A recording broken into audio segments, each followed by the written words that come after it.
Living in Sunnyside Estates wasn't my first choice, but the location was perfect for my commute and the walking trails provided an ideal environment for Maverick, my service dog. Maverick is a beautiful golden retriever who helps me manage my PTSD episodes after military service overseas. He's impeccably trained, always wears his service vest, and follows every command. I know the Americans with Disabilities Act like the back of my hand. It's important when you rely on a service animal. Still, I never imagined I'd need to cite federal law to my HOA president. The first time I met Karen Whitfield, she had a clipboard in one hand and a scowl fixed like armor. She introduced herself as HOA president in a tone that implied I should be impressed. "I don't believe I approved a dog in this community," she said, eyeing Maverick suspiciously. I politely explained that he was a service dog, not a pet, and exempt from restrictions under federal law. She muttered about people finding loopholes, and walked away. That should have been my warning. Over the next few weeks, I received 3 separate notices: my grass too tall by half an inch, my mailbox the wrong shade of black, and my trash can visible from the street for 45 minutes after pickup. Each notice was signed with Karen's looping signature and a sinister little smiley face. I complied to avoid trouble, but I knew it wasn't about rules, it was about control. At the next HOA meeting, Karen proposed a new rule: all animals, including service dogs, had to be registered with the board and wear HOA-approved ID tags. When I raised my hand and pointed out that this violated federal law, she cut me off mid-sentence. "Federal laws don't override community standards," she snapped. Some neighbors looked uneasy, but no one spoke up. Afterward, she leaned close and whispered, "If you want to be difficult, I can be difficult too." That weekend, I was reading on my porch while Maverick rested beside me. Karen appeared, khaki shorts pressed, polo collar stiff, holding a spray bottle. "Your dog's violating the new ordinance by not having HOA identification," she said loudly enough for half the street to hear.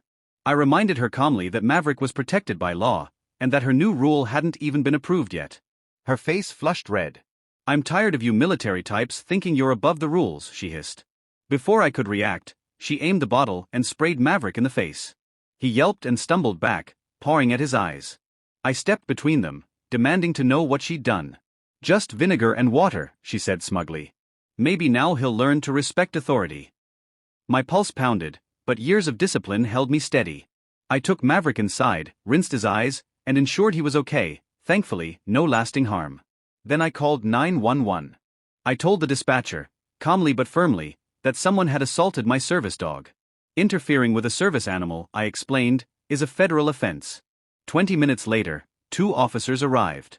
I showed them Maverick certifications, the bottle residue on the porch, and pointed out Karen's house. One officer interviewed me, the other went to speak with her. From the window, I saw her gesturing wildly, face twisted in outrage. When the officers returned, they told me Karen had admitted to spraying Maverick but claimed she was enforcing community standards. They informed her that interfering with a service animal violates the Americans with Disabilities Act, a serious federal offense, and also qualifies as animal cruelty under state law. Karen was arrested on the spot. As they led her away in handcuffs, she screamed that she'd have me evicted and the neighborhood would turn against me. Instead, neighbors peeked out and whispered, "She's finally gone too far." A few came over afterward. One elderly woman apologized for not standing up to her sooner. "We've all been intimidated," she admitted.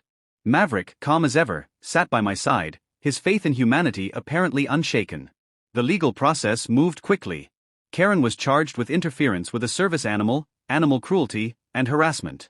At her court hearing, she arrived in designer clothes beside a lawyer who looked mortified as evidence piled up: security footage, witness statements, and veterinary reports. The judge's tone was cold. Community rules never override federal law, especially regarding disability accommodations. During her trial, an emergency HOA meeting was held. Nearly every homeowner attended. The vice president called for a vote of no confidence, citing Karen's reckless behavior and legal exposure. The vote was unanimous. She was removed immediately. Her nameplate was already gone when the meeting ended. In the end, Karen pleaded guilty to reduce charges to avoid prison. The judge,